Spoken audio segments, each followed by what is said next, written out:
Hey guys, it's Devesh Mishra and welcome back to another video. So आज हम शुरू करने जा रहे हैं एक और नया चैप्टर। आज हम शुरू करेंगे कॉर्पोरेट गवर्नेंस का चैप्टर नंबर 3, जिसका नाम है, यहाँ पर मैंने लिखा emerging issue in corporate governance part 1 इसीलिए क्योंकि ये चैप्टर थोड़ा सा लंबा होने वाला है, तो इसको ना पार्ट वाइज बनाने वाले हैं, यानी कि इसके 3 पार्ट अप्रोक्सीमेटली मैं डालूंगा। तो आज हम करने जा रहे हैं पार्ट नंबर 1 चैप्टर 3 का। ये बीकॉम के लिए बनाई जा रही है सीरीज, जो कि सेमेस्टर 6 के बच्चे हैं जिनके एग्जाम अभी हाल ही में नेक्स्ट मंथ से शुरू होने वाले हैं। चैप्टर की बुक का नाम है इस बुक का नाम है कॉर्पोरेट गवर्नेंस, और इस बुक के नोट्स भी रेडी हैं। और अगर आपको नोट्स बाय करने हैं इस बुक के, तो डिस्क्रिप्शन में मेरा नंबर मिल जाएगा, और आपको बोर्ड पर भी मैंने अपना नंबर दे दिया। ये रहा, इस नंबर पे जाके आप मैसेज करना व्हाट्सएप पे, सिर्फ मैसेज करना कि सर हमें नोट्स परचेज करने हैं, प्राइस बता दो। मिनिमम प्राइस 150 रुपीज रखा गया है, जो पे करके आप सॉफ्ट कॉपी नोट्स को बाय कर सकते हो। सारे चैप्टर्स होंगे उसमें, और नोट्स की पीडीएफ में सारा कुछ एक्सप्लेन कर रखा है आराम से, ठीक है। तो जो भी लेना चाहता है वो व्हाट्सएप पे मैसेज कर लेना। और हाँ, इससे पहले के प्रीवियस लेक्चर आपने नहीं देखे, यानी कि चैप्टर 1 और चैप्टर 2, तो डिस्क्रिप्शन में प्लेलिस्ट डाल दूंगा, लिंक है प्लेलिस्ट का डिस्क्रिप्शन में, तो वहां से जाओ फटाफट से, बाकी के 2 चैप्टर्स को भी वॉच कर लेना। चलिए शुरू करते हैं फिर आज का टॉपिक हमारा। आज हम पढ़ने जा रहे हैं chapter 3 emerging issue in corporate governance का पार्ट 1, ठीक है। इसमें हम सबसे पहले पढ़ेंगे what is insider trading. Insider trading क्या होता है? देखो, इनसाइडर ट्रेडिंग का बेसिकली मतलब ऐसा समझो कि कोई ऐसी गुप्त इंफॉर्मेशन कंपनी के पास होती है जो सब तक शेयर करना चाहती है, बट कंपनी के अंदर ही कुछ ऐसे लोग होते हैं जिनको इनसाइडर बोला जाता है। वो कभी कभी उस इंफॉर्मेशन का ना यूज पब्लिक को देने से पहले ही कर लेते हैं। उनको उस इंफॉर्मेशन का पता अगर पब्लिक से पहले चल जाता है, तब वो उसका मिस यूज कर लेते हैं, और पब्लिक तक पहुंचते पहुंचते वो किसी काम की नहीं रहती। तो इस प्रोसीजर को बोलते हैं इनसाइडर ट्रेडिंग, ठीक है। फॉर एग्जाम्पल देखो, अभी मैं आपसे छोटा सा नॉर्मल, अगर मैं घर का आपको एग्जांपल देके समझाऊंगा, एक जनरल कैजुअल सा एग्जांपल लेके समझते हैं। कह रहा है कि आपके घर में आपके किसी छोटे भाई बहन का 5 दिन बाद बर्थडे आने वाला है, ठीक है, और आप लोगों को वो चीज पता है कि उसका बर्थडे 4-5 दिन बाद आ रहा है। घर में ना उसको मम्मी पापा ने डिस्कस करा, मतलब कि फैमिली ने आपस में डिस्कस करा, सिर्फ उस जिसका बर्थडे है उसको छोड़ दिया। सबने डिस्कस करा कि इस बार बर्थडे पर हम इसको घुमाने लेके जाएंगे, सरप्राइज देंगे, बढ़िया सा मनाली वगैरह लेके जाएंगे, ठीक है, और बोट राइडिंग करेंगे, रिवर राफ्टिंग करेंगे, कुछ सरप्राइज रहेगा। अब ये चीज उसको अगर नहीं पता और उसके लिए एकदम से बताया जाएगा तो सरप्राइज होगा। बट अगर क्या हो कि किसी ने बीच में इनसाइडर ट्रेडर, मतलब कि कोई बीच में घर का ही व्यक्ति उसको जाकर बोल दे कि तेरे बर्थडे पे हम यहाँ जाने वाले हैं, तब उसका सस्पेंस खत्म हो जाएगा, तब यानी कि उसकी जो इच्छा होगी वो खत्म हो जाएगी। तो इसको बोलते हैं इनसाइडर ट्रेडिंग, यानी कि आप पहले ही उस इंफॉर्मेशन को, अगर आपको पता चल गया तो आप उसका मिसयूज कर लो, आप पहले ही सामने वाले की इच्छा खत्म कर दो, ठीक है। तो इसको इनसाइडर ट्रेडिंग बोला जाता है। इसी को अगर मैं कंपनी की लैंग्वेज में बोलूं, तो कंपनी की लैंग्वेज में डेफिनेशन ये रही, कह रहा है कि ये जो डेफिनेशन है मैंने लिखी है, ये 1986 एक्ट में लिखी गई थी, यानी कि 1986 जो है हमारा ईयर सेशन, उसमें ये पास करी गई थी। किसके द्वारा? पटेल कमेटी के द्वारा। ये डेफिनेशन पटेल कमेटी के द्वारा लिखी गई है। डेफिनेशन क्या कहती है? Trading generally means trading is a shares of a company. कह रहा है ट्रेडिंग का मतलब होता है जनरली कि जो कंपनी के शेयर्स हैं उससे रिलेटेड कुछ इन्फॉर्म होगा। Shares of a company by the person who are in the management of the company. कह रहा है कोई एक ऐसा पर्सन जो कि कंपनी के मैनेजमेंट का हिस्सा हो, और आर क्लोज टू देम, और उससे बहुत ज्यादा नजदीक हो, क्लोज हो, on the basis of undisclosed price sensitive informations, और उसके पास वो सारी इंफॉर्मेशंस हो, वो प्राइस सेंसिटिव इंफॉर्मेशंस हो जो कि बाकी पब्लिक तक डिस्क्लोज करनी है, बट अभी नहीं, एक टाइम पर, ठीक है। कह रहा है regarding the working of the company which they passes but which are not available to others. कह रहा है कि अब क्या होगा, जो इनसाइडर होगा उसके पास वो इंफॉर्मेशन जो है वो पहले आ गई है, ठीक है, कंपनी इंफॉर्मेशन पहले आ गई है, जो कि आगे पोजेस करनी है, आगे भेजनी है, किसके पास? लोगों के पास, टू अदर्स, लोगों के पास भेजनी है, बट वो अभी उन तक पहुंच नहीं पाई है, और उन तक ना पहुंचकर सिर्फ इनसाइडर तक किसी के पास पहुंच गई है।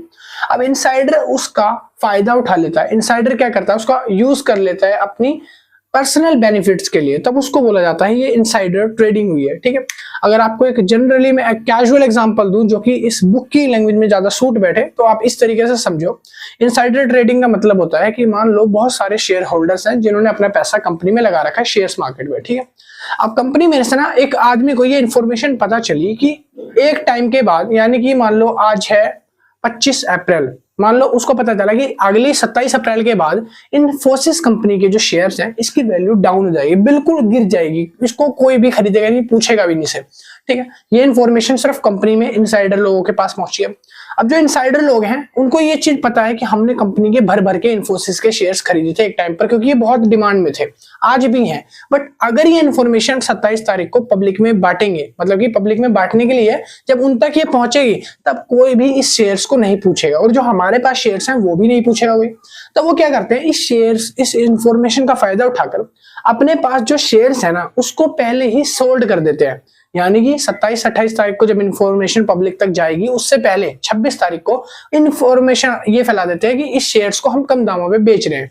मान लो एकदम नील रेट होने से तो अच्छा यही है ना कि उसके 10-20 रुपए मिल जाए, तो वो 10-20 रुपए के भाव पे शेयर को निकाल देते हैं लोगों तक। और लोगों में अभी तक ये इन्फॉर्मेशन नहीं आई है कि इन्फोसिस के जो शेयर्स का प्राइस है वो बिल्कुल नील हो जाएगा, इसलिए वो क्या करते हैं, भाग भाग के भाई इन्फोसिस के शेयर है, अभी तक तो डिमांड बहुत है ना, तो वो खरीदना चालू कर देते हैं। अब इससे क्या होगा, जो इनसाइडर लोग हैं उनका बेनिफिट क्या हुआ कि उनको अपने शेयर्स का पैसा निकल गया।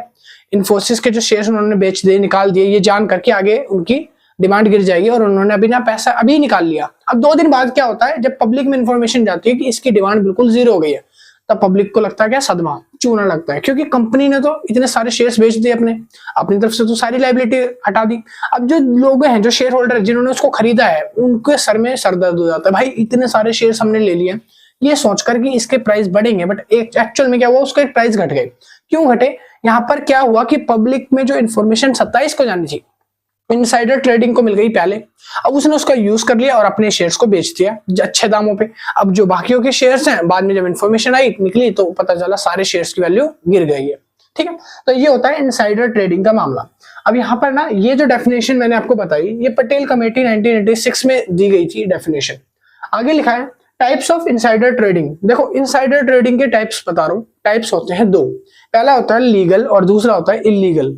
इलीगल वो जो मना करा गया हो काम कोई भी, वो इलीगल हो जाता है।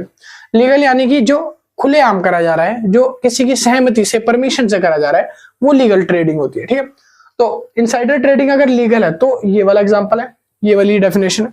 कह रहा है insider trading is legal once the material information has been made public. कह रहा है जो इनसाइडर ट्रेडिंग है अगर वो लीगल है तो उसकी जो इन्फॉर्मेशन होगी वो पब्लिक तक पहुंचाई जाएगी। ठीक है, कोई भी इन्फॉर्मेशन होगा, कोई भी रूल पास होगा कि शेयर की वैल्यू गिर रही है या शेयर की वैल्यू बढ़ रही है, तो वो पब्लिक तक पहुंचाई जाएगी लीगली, सबके लिए इन्फॉर्मेशन हो। ठीक है, कह रहा है कि at which time the insider has no direct advantages over other investors.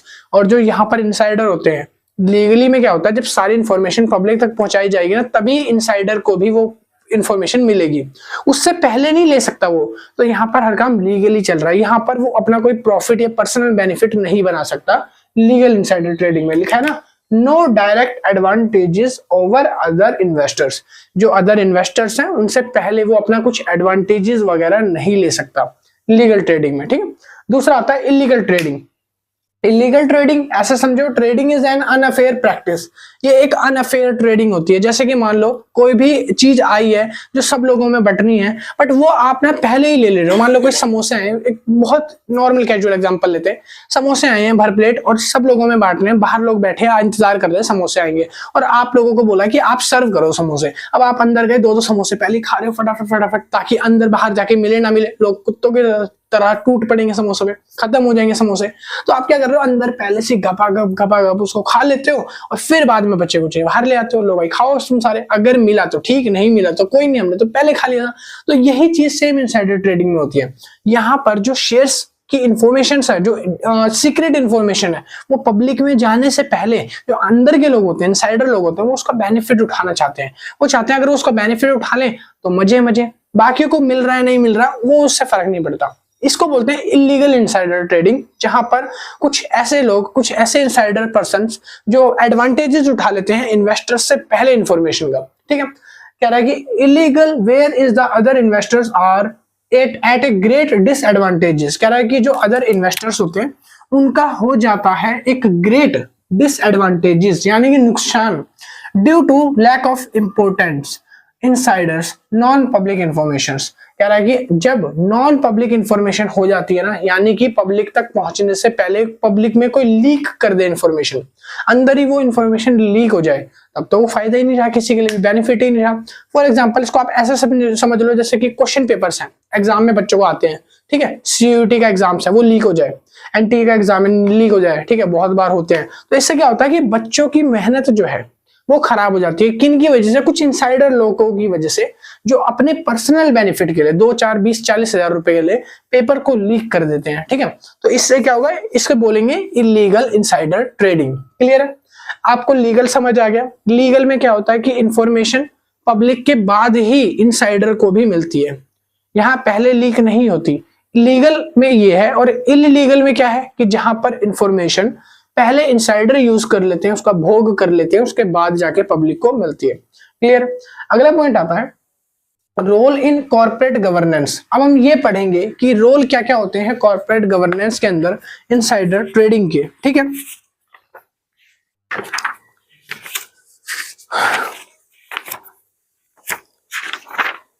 यहां पर सिर्फ मैंने अभी पॉइंट्स मेंशन करे हैं, बट अगर आप नोट्स बाय करोगे ना तो उसमें ये सारे पॉइंट्स कवर्ड होंगे, क्योंकि अगर मैं हर एक पॉइंट को बोर्ड पर एक्सप्लेन करने लगा तो भाई बहुत ज्यादा टाइम लग जाएगा। इसलिए मैं पॉइंट्स को बुक में से आपको एक्सप्लेन करके रिवाइज करवा दूंगा, ठीक है।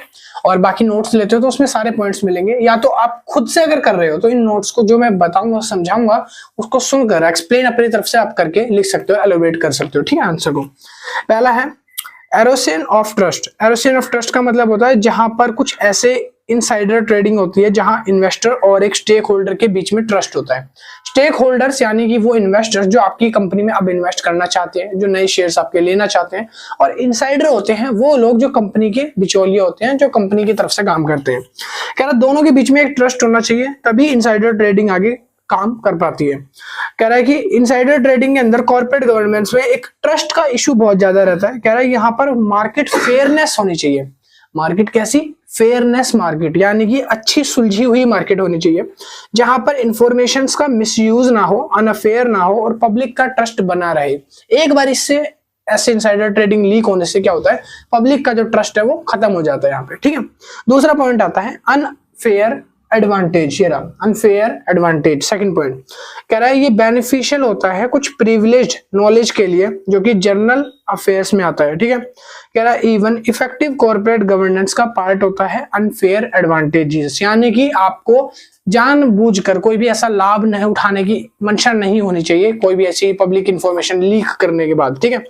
कह रहा है यहाँ पर जो शेयर होल्डर्स होते हैं उनको ट्रीट किया जाता है प्रिविलेज के ऊपर। प्रिविलेज यानी कि उनको पहले प्रायोरिटी दी जाएगी, पहले जो इन्फॉर्मेशन है वो पब्लिक तक पहुंचाई जाएगी, उसके बाद ही जो इनसाइडर लोग हैं उसका भी भोग करेंगे, यूज करेंगे, ऐसा माना जाता है। कह रहा है जो सेम इन्फॉर्मेशन होती है वो अवेलेबल होनी चाहिए हर किसी के लिए एक समान, एक बराबर टाइम पर। कह रहा है इसमें कुछ लोग ऐसे हैं जो रूल्स को वायलेट कर देते हैं, ठीक है, अपने पर्सनल विंड फॉल के लिए, गेन्स के लिए प्राइवेट लॉसेस कर देते हैं कुछ, ठीक है। तो ऐसा नहीं होना चाहिए, ठीक है। नेक्स्ट पॉइंट आता है उसके बाद breach of fiduciary duty. Breach of fiduciary duty. Breach of fiduciary मतलब होता है, फिड्यूसरी का मतलब होता है कि आप कितने ज्यादा ईमानदार हो, कितने ज्यादा ऑनेस्ट हो, ठीक है। ये भी देखा जाता है कि एक शेयर होल्डर और एक इन्वेस्टर्स के बीच में एक अच्छा बॉन्ड होता है, और इस बॉन्ड को बनाने के लिए आपको फिड्यूसरी ड्यूटी को पूरे अच्छे कॉन्फिडेंशियल तरीके से निभाना पड़ता है। Fiduciary duty become confidential knowledge is leaked private benefits and not for the company or shareholder। जब एक बार इंफॉर्मेशन लीक हो जाती है, जब फिड्यूसरी टूट जाती है, ब्रीच हो जाती है, उसके बाद वो इंफॉर्मेशन ना तो शेयर होल्डर के काम आती है, ना ही किसी इन्वेस्टर्स के काम आ पाती है, ठीक है। अगला पॉइंट है लीगल एंड रेपुटेशनल रिस्क। देखो लीगल एंड रेपुटेशन रिस्क, अब काफी बार क्या होता है जब ना एनटीए के एग्जाम से यूजीसी नेट के एग्जाम जो है वो लीक हो जाते हैं, इसकी वजह से लोगों का ना विश्वास उठ जाता है कुछ ऐसी एनटीए जैसी एजेंसी से कि आप लोग अच्छे से एग्जाम तक कंडक्ट नहीं करा सकते, बच्चों के एग्जाम्स लीक हो रहे हैं, ठीक है। तो इसीलिए क्या होता है उनकी रेपुटेशन रिस्क आ जाता है। फिर वही रेपुटेशन रिस्क जो है हर बिजनेस में होता है, जब बिजनेस की फिड्यूसरी टूटती है, ब्रीच होती है, जब कॉन्फिडेंस लूज होता है उस जगह पे। तो वही लिखा है कि इनसाइडर ट्रेडिंग जो है कुछ स्कैंडल्स होते हैं, कुछ ऐसे लीगल प्रोसिक्यूशंस होते हैं जहां पर लॉस हो जाता है इन्वेस्टर के कॉन्फिडेंस का। किसका? इन्वेस्टर के कॉन्फिडेंस का। इन्वेस्टर जो बेचारा कॉन्फिडेंस करके आप लोगों पर ट्रस्ट करके अपने पैसे लगाता है, एकदम से पता चलता है कि शेयर की वैल्यू डाउन हो गई है और इसका मिसयूज हो चुका है। पहले इन्वेस्टर्स ने, इनसाइडर लोगों ने उसका मिसयूज कर लिया, अब उसके लिए तो इन्फॉर्मेशन काम की नहीं रही, तो उसके लिए क्या होगा? रेपुटेशनल रिस्क हो जाएगा। अब वो कंपनी के ऊपर रेपुटेशनल रिस्क कर देगा और उसको लगेगा कि कंपनी जो है रेपुटेशन बहुत खराब है, गलत जगह पैसा लगा दिया भाई। ठीक है, तो यहाँ पर क्या होता है कि कुछ लीगल मार्केट प्राइसेस होते हैं, रेपुटेशन बैगेज होते हैं, और एक ऐसा सिस्टम होता है जहां पर रेपुटेशनल रिस्क कंट्रोल नहीं हो पाता, जिसकी वजह से और भी ज्यादा प्रॉब्लम्स कंपनी को आती है। फिर आता है रेगुलेशन फॉर इनसाइडर ट्रेडिंग। क्या इनसाइडर ट्रेडिंग के लिए कोई रेगुलेशंस बनाई गई हैं? तो अगला पॉइंट आता है रेगुलेशंस ऑफ इनसाइडर ट्रेडिंग। तो इसके लिए कुछ रेगुलेशंस हैं, वो यहां पर लिखी है मैंने। पहला रेगुलेशन है strict insider trading, strict insider trading, और इसका मतलब है लॉज, ये W है, LAWS, लॉज। ठीक है, कह रहा है कि इसमें स्ट्रिक्ट इनसाइडर ट्रेडिंग के लॉज बनाए गए हैं। कह रहा है जहां पर किसी भी तरीके की रिपोर्ट फाइल कर सकते हैं आप लोग, कोई स्पेसिफिक अथॉरिटी है जहां आपको लगता है कि ऐसा मिसयूज हो रहा है, आप उसके, अगर आपको पता है, आपको उसकी जानकारी है कि ऐसा हो रहा है, तो आप उसकी रिपोर्ट कर सकते हैं। कह रहा है अगर कोई भी ब्लैकआउट पीरियड होता है इस ट्रेडिंग के बीच में, कोई ऐसा पीरियड होता है जहां पर कुछ गैर तौर पर शेयर इलीगल तौर पर बाइंग और सेलिंग हो रही है कंपनी के अंदर, ठीक है, तो उस पे आप रिस्ट्रिक्शन लगा सकते हो। उसके बाद लिखा है कि कोई भी अगर मिस इन्फॉर्मेशन फैला रहा है, पब्लिक रिलीज कर रहा है शेयर्स को और कंपनी के शेयर्स का पहले ही भोग करना चाहता है, मिसयूज करना चाहता है, तो उस जगह पे आप लीगल एक्शन लॉज वगैरह लगा सकते हो। दूसरा आता है पेनल्टी फॉर इनसाइडर ट्रेडर्स। अब कंपनी ने ना जब ये देखा कि जब ये एक टाइम पर बहुत ज्यादा स्कैंडल्स बढ़ गए थे इनसाइडर ट्रेडिंग के, तो कंपनी ने क्या करा, इस पर पेनल्टीज लगानी शुरू कर दी। पेनल्टीज में 4 तरीके की पेनल्टीज बताई है। पहला है फाइन, कि कंपनी ने जब देखा कि कोई भी अगर इस तरीके की एक्टिविटी में इन्वॉल्व रहेगा, इनसाइडर ट्रेडिंग वगैरह, तो उस पर हम फाइन्स लगाएंगे, कंपनी के अगेंस्ट रहेगा, उसको ऐसा माना जाएगा और उस पर फाइन लगाया जाएगा। दूसरा आता है इम्पर्समेंट, इम्प्रिजनमेंट। इम्प्रिजनमेंट का मतलब होता है कि जो भी इस एक्टिविटी में पकड़ा जाएगा इनसाइडर ट्रेडिंग प्रैक्टिस के अंदर, तो उसको कड़ी सजा दिलवाई जाएगी, जेल तक हो सकती है उसको। ठीक है, तीसरा आया फिर सिविल लॉसूट। उसके अंदर सिविलियंस के इंटरेस्ट और ट्रस्ट को तोड़ने का दावा रखा गया और यहाँ पर बताया गया कि अगर इस तरीके के एक्टिविटी में कोई इन्वॉल्व रहेगा, स्टॉक्स वगैरह और बिजनेस से रिलेटेड जो होनी चाहिए, और उसके ऊपर क्या होगा, सिविलियन का लॉ सूट किया जाएगा, लॉ फाइल किया जाएगा। ठीक है, सूट किया जाएगा उसके ऊपर। उसके बाद लिखा डिसगॉर्जमेंट ऑफ प्रॉफिट। अगर कह रहा है कि return of profit obtained by insider trading will be also seized. कह रहा है अगर किसी भी तरीके का इनसाइडर कोई भी इन्वेस्टर का प्रॉफिट हक मारेगा या प्रॉफिट मारता है, उसका प्रॉफिट उसको नहीं मिलता, इनसाइडर जो है उसका प्रॉफिट खा लेता है किसी भी इन्वेस्टर का, तो क्या होगा, उसके प्रति उसको सीज किया जाएगा, उस प्रॉफिट को भी, और उसके प्रति कार्रवाई करी जाएगी। ठीक है, उसके बाद अगला आता है रिसेंट केसेस एंड इम्पैक्ट। अब मैं आपको बताऊंगा कि रिसेंट केस और कुछ इम्पैक्ट जो है इनसाइडर ट्रेडिंग के वो क्या है। कुछ ना ऐसे पुराने टाइम पर केस आ चुके हैं जिसकी वजह से इनसाइडर ट्रेडिंग आपको ज्यादा ही चलन में आ गई है। तो यहाँ पर लिखा है 2 केसेस आए थे पहले के टाइम पर। पहला है राजरत्नम और गैलीलियन ग्रुप इन 209। राजरत्नम, अच्छा राजरत्नम है भाई, ठीक है, राजरत्नम करके एक गैलीलियन ग्रुप है जो कि अमेरिकन ग्रुप है, यानी कि कंपनी अमेरिकन में शिफ्ट है, यूएस में शिफ्ट है। कह रहा 2009 में इसका केस आया था। केस कुछ ऐसा था कि इनके जो चीफ थे यानी कि फाउंडर जो थे, उनकी तरफ से ऐसा एक्सक्यूज किया गया था कि हमारे कुछ ऑफिसर्स ने इनसाइडर ट्रेडिंग करी है, जिसका फायदा उठाकर, इंफॉर्मेशन का फायदा उठाकर उन्होंने अपने शेयर्स की वैल्यू डबल कर ली, और जो बाकी लोग हैं, जो इन्वेस्टर्स हैं, उनको उससे लॉस हुआ था। तो एक ऐसा केस निकल के सामने आया। अब यहाँ पर यूनाइटेड स्टेट्स जो थी, जिसकी फाइनेंशियल मार्केट हिस्ट्री थी, उसमें एक स्कैंडल्स में इसको डाल दिया गया कि एक स्कैंडल है, और जो अपराधी थे जिन्होंने ऐसा करा था उसको कड़ी सजा दिलाई गई थी। ठीक है, दूसरा एक केस आया था मराठा स्टीवर्ट से। मराठा स्टीवर्ट का केस 2001 में आया था, 2001 में ये स्कैंडल आया था। कह रहा है इसको ना बिजनेस लेडी एक अरेस्ट करी गई थी। यहाँ पर एक business lady was arrested for insider trading. यहाँ पर एक महिला थी जो इसमें शामिल थी, इसमें इनसाइडर ट्रेडिंग के मामलों में, उसको अरेस्ट करा गया था। She sold her shares and stock based on confidential information. वो क्या करती थी, वो अपने शेयर्स को स्टॉक करती थी, पहले रखती थी जमा करके। जिस दिन लगता था रेट बढ़ रहे हैं, कैसे पता चलता था, उसके पास मिस इन्फॉर्मेशन आती थी। उसके पास क्या था, उसके पास अंदर से कोई इनसाइडर इन्फॉर्मेशन, जो कॉन्फिडेंशियल इन्फॉर्मेशन है, वो पहले आ जाती थी। और उस लेडी के पास जब पता चलता है स्टॉक की वैल्यू आज गिरने वाली है, वो पहले ही ज्यादा दामों में शेयर्स को निकाल दिया करती थी, बेचती थी।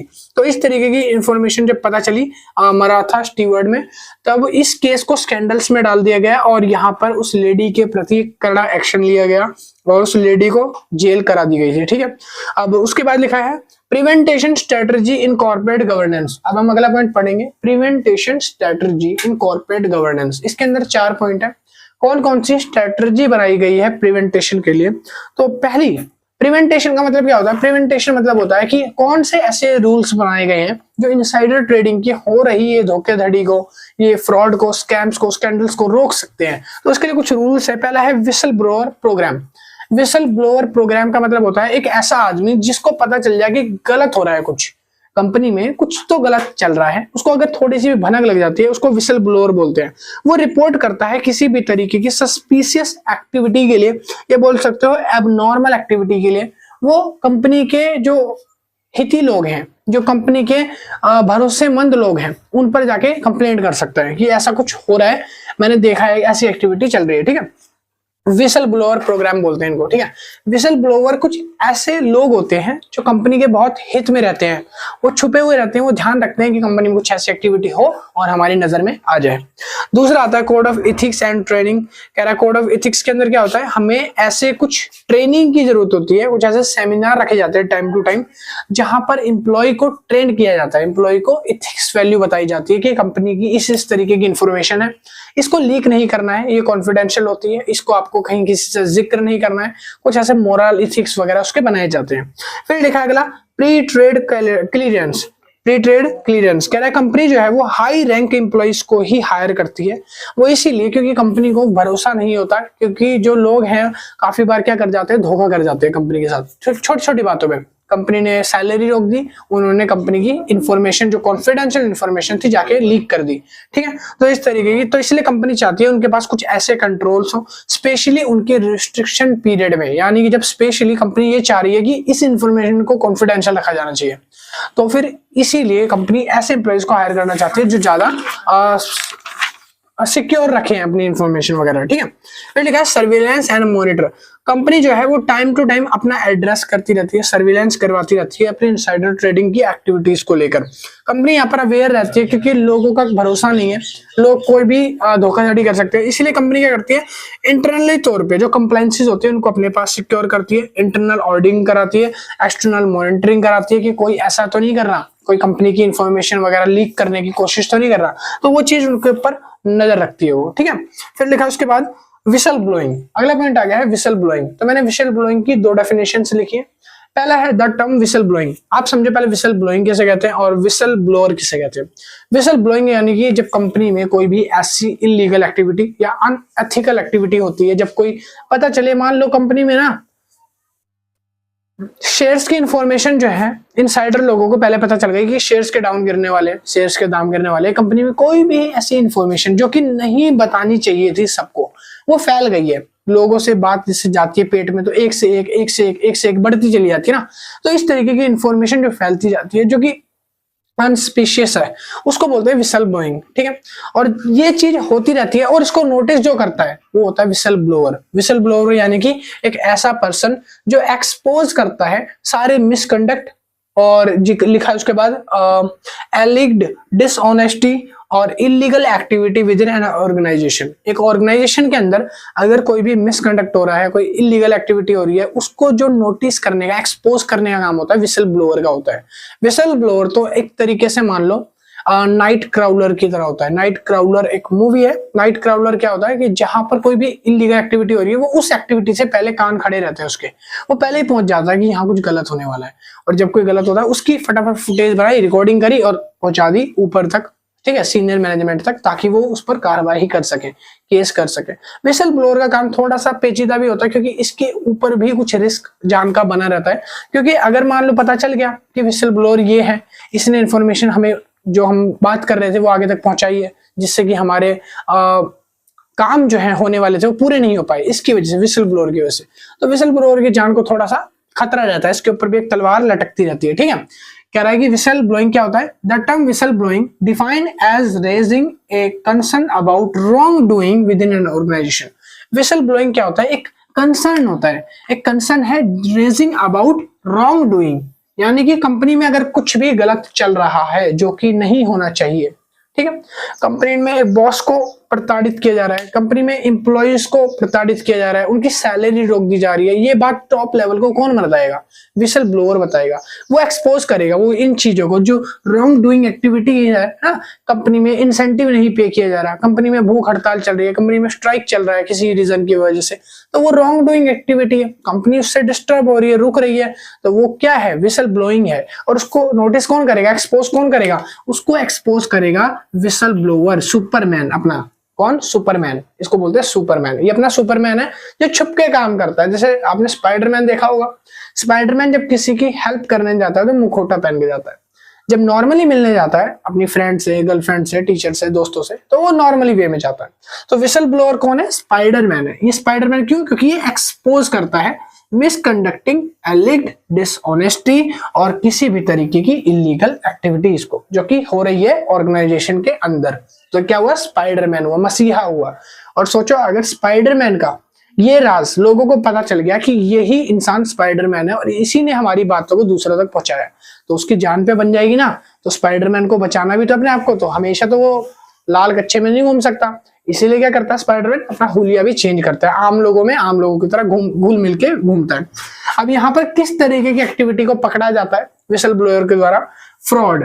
कैसा, फ्रॉड, करप्शन। अब देखो फ्रॉड अगर कहीं हो रहा है तो स्पाइडरमैन सबसे पहले पहुंचता है, करप्शन अगर है तो स्पाइडरमैन सबसे पहले पहुंचेगा कि कहीं भी करप्शन हो रहा है, स्पाइडरमैन आएगा बचाएगा, भाई मसीहा है ना वो तो विसल ब्लोअर क्या है, मसीहा, इंसानों का मसीहा, ठीक है। कह रहा है लॉ वायलेशन अगर कहीं हो रहा है, कहीं रूल्स रेगुलेशन को तोड़ा जा रहा है, तो कौन पहुंचेगा, विसल ब्लोअर यानी मसीहा इंसानों का। फिर अनएथिकल बिहेवियर हो रहा है किसी के साथ, यानी कि किसी को प्रताड़ित किया जा रहा है, किसी के साथ अच्छा बिहेव नहीं करा जा रहा है, सेंटिमेंट्स उसके छेड़े जा रहे हैं, मोरल्स हटाए जा रहे हैं, तो यहाँ पर कौन आएगा, स्पाइडरमैन आएगा, वही लाल कच्चे वाला, ठीक है। और यहाँ पर वो क्या है, मसीहा। तो इस तरीके की एक्टिविटी को देखने का काम कौन करता है, विसल ब्लोअर।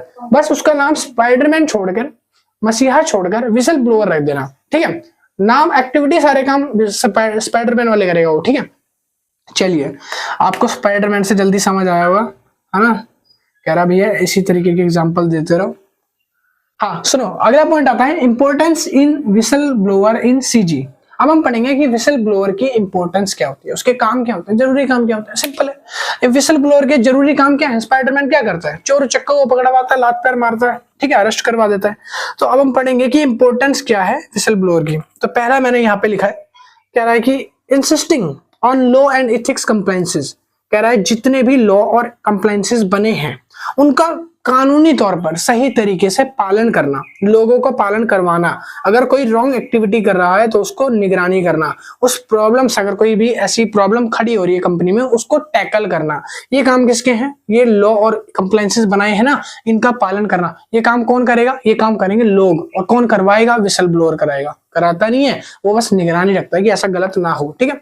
उसके बाद दूसरा पॉइंट आता है increasing accountability and transparency. Increasing accountability and transparency, इसमें लिखा है कि विसल ब्लोअर जो होता है वो इंक्रीज कर देता है, इंकरेज करता है ट्रांसपेरेंसी को, कि आप ट्रांसपेरेंसी रखो ना, यानी कि जो भी काम कर रहे हो छाती चौड़ी करके करो, ठीक है। क्या कह रहा है, जो भी काम कर रहे हो छाती को चौड़ा करके करो, खुलेआम करो, ये छुप छुप के काम मत करो, ट्रांसपेरेंसी रखो, यानी कि पारदर्शिता रखो, सामने वाला भी तो देख पाए आप कर क्या रहे हो, ठीक है, खुले में करो, क्यों डर के कर रहे हो। कह रहा है कि जितने भी ऑर्गेनाइजेशन में काम हो रहे हैं, जो भी कंप्लेंट्स आती है, कंप्लेंट्स को देखता है, उसका रिजोल्व निकालता है, और साथ ही साथ जो और भी लोग हैं पीड़ित हैं, परेशान हैं, उनकी प्रॉब्लम्स को हल करने का काम करता है। कह रहा है यहाँ पे ये लेवल्स पे चेक करता है कि हर एक लेवल पे एक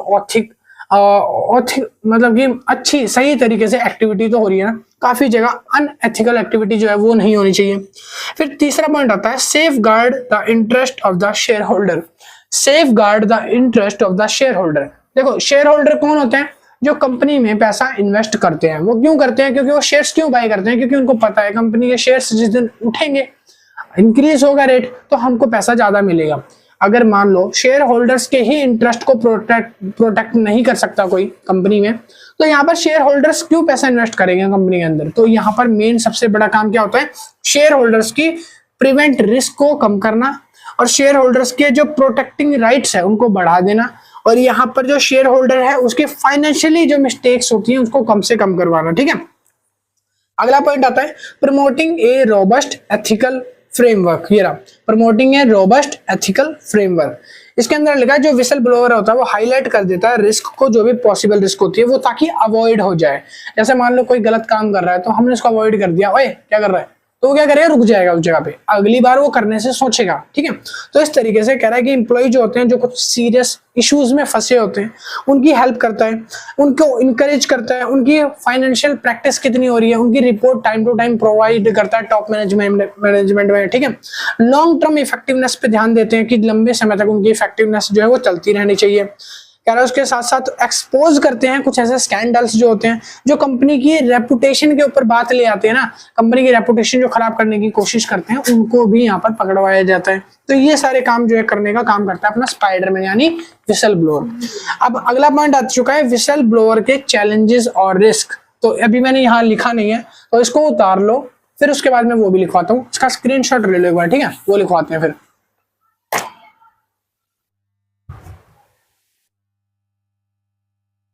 चलिए शुरू करते हैं नेक्स्ट पॉइंट। अगला पॉइंट आ चुका है हमारा whistle blowing challenges and risk. अब मैं आपको बताने वाला हूं कि जो विसल ब्लोअर होता है यानी कि जो विसल ब्लो करता है उसके पास क्या आसपास रिस्क जो है वो मंडराते रहते हैं। भाई देखो ये एक रिस्की काम तो है, अगर आप किसी की भी एक्सपोज कर रहे हो, कोई भी गलत काम कर रहा है उसको एक्सपोज कर रहे हो तो आपके ऊपर भी एक तलवार लटक जाएगी, हो सकता है बाद में वो आपसे बदला ले, रिवेंज ले। तो इस तरीके की ना यहाँ पे कुछ रिस्क जो है वो क्रिएट हो जाती है। सबसे पहले रिस्क है जिसका नाम है, मैं यहाँ से आपको रीड करके बता रहा हूँ, यहाँ मैंने पॉइंट्स एक्सप्लेन करे, नोट्स में इसको मैंने पूरा डिफाइन करा हुआ है।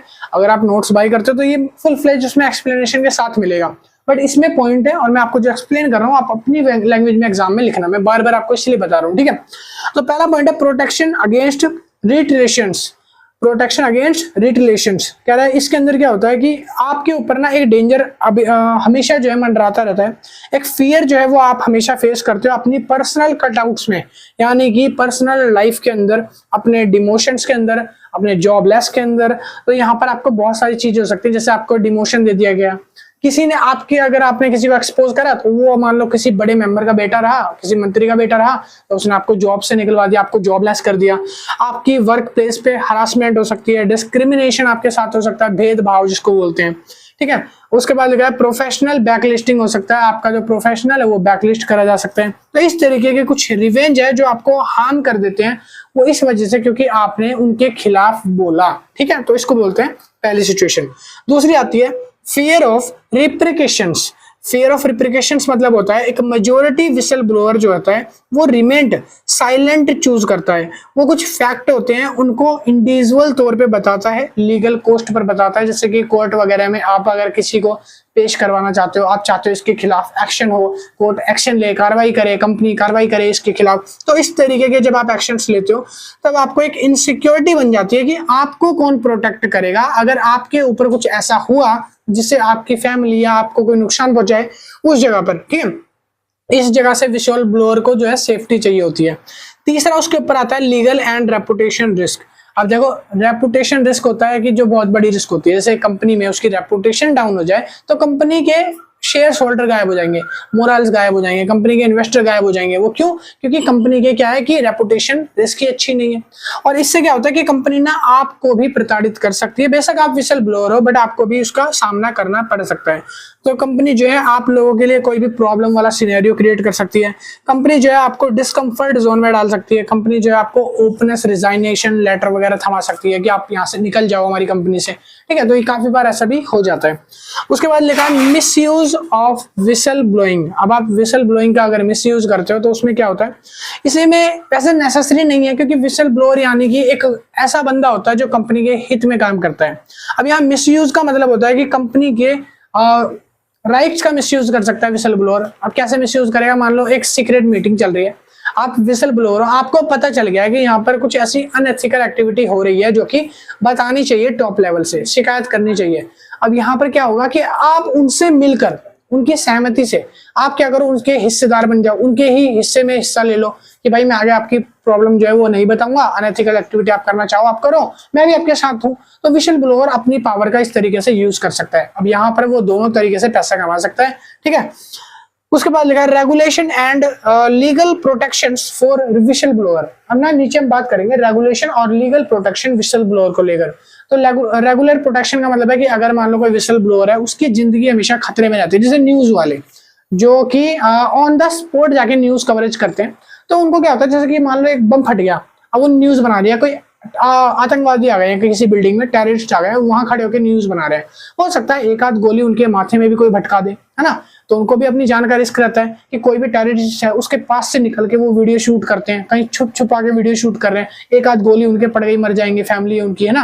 तो इस तरीके की बहुत सारी विशल ब्लोअर को भी कंपनी में प्रॉब्लम फेस करनी पड़ती है, ठीक है। किसके हिसाब से बोलना है, किसकी कंप्लेंट लीक करनी है, नहीं करनी। तो यहाँ पर अब जो प्रोटेक्शन की बात करी गई है कि लीगल प्रोटेक्शन, इन सबसे बचने के लिए विशल ब्लोअर को गवर्नमेंट जो है क्या प्रोटेक्शन देती है कि अगर विशल ब्लोअर ऐसा बंदा है तो उसको प्रोटेक्शन भी तो चाहिए, इतने खतरनाक काम कर रहा है, ठीक है। तो क्या कह रहे हैं, कंपनी ने ना लॉज बनाए हुए हैं विशल ब्लोअर के प्रोटेक्ट के लिए। कंपनी ने क्या करे हैं, लॉ बनाए हुए हैं। कंपनी कुछ लॉ बनाती है, उस पर प्रिवेंट करती है एक्टिविटीज, और कुछ रिपोर्ट्स बनाती है जो विशल ब्लोइंग की हित में हो, ताकि, ठीक है।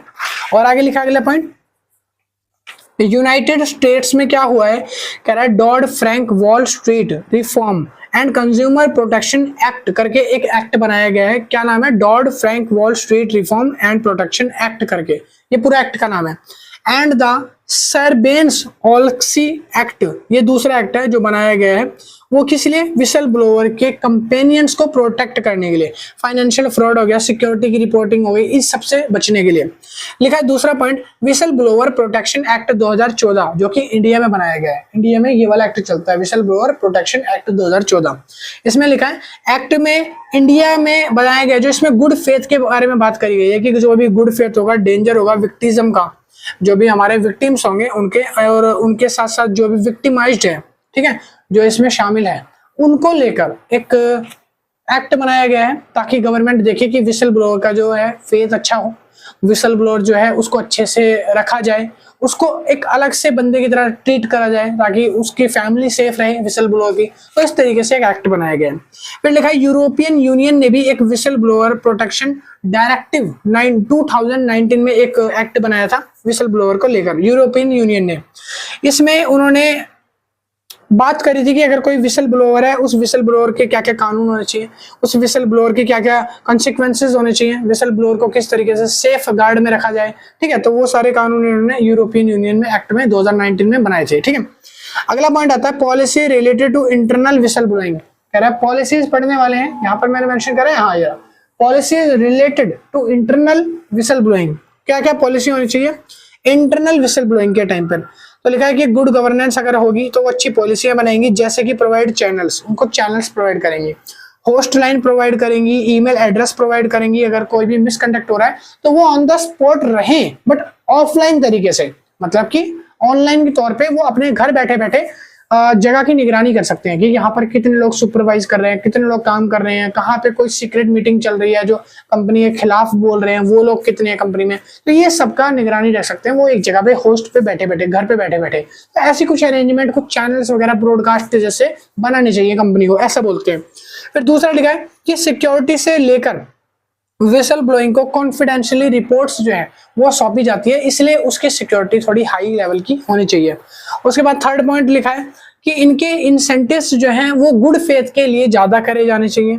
इनको मेक श्योर करा जाना चाहिए कि इनकी जो जगह सुरक्षा है वो ज्यादा अच्छी हो, तो ये भी देखा जाना चाहिए। फिर आता है external reporting mechanism. External reporting mechanism fourth point कह रहा है यहाँ पर जो मिसकंडक्ट होते हैं, स्पेशली जो लीडर्स होते हैं जो ऑर्गेनाइजेशन के साथ सही तरीके से बिहेव नहीं करते, तो उनको अच्छे तरीके से रेगुलेट करना, कानून के दायरे में रखना। और जर्नलिस्ट जो होते हैं वो विशल ब्लोअर के सांचे में आते हैं। विशल ब्लोअर जो है इन सब पर कार्रवाई करवा सकते हैं, इन सब पर एक्शन लिवा सकते हैं कंपनी के द्वारा, इनकी कंप्लेंट करके, शिकायत करके इन सबको वो देख सकते हैं, ठीक है। कह रहा है और अगर कोई भी इशू है जो रिजॉल्व हो जाता है तुरंत के तुरंत।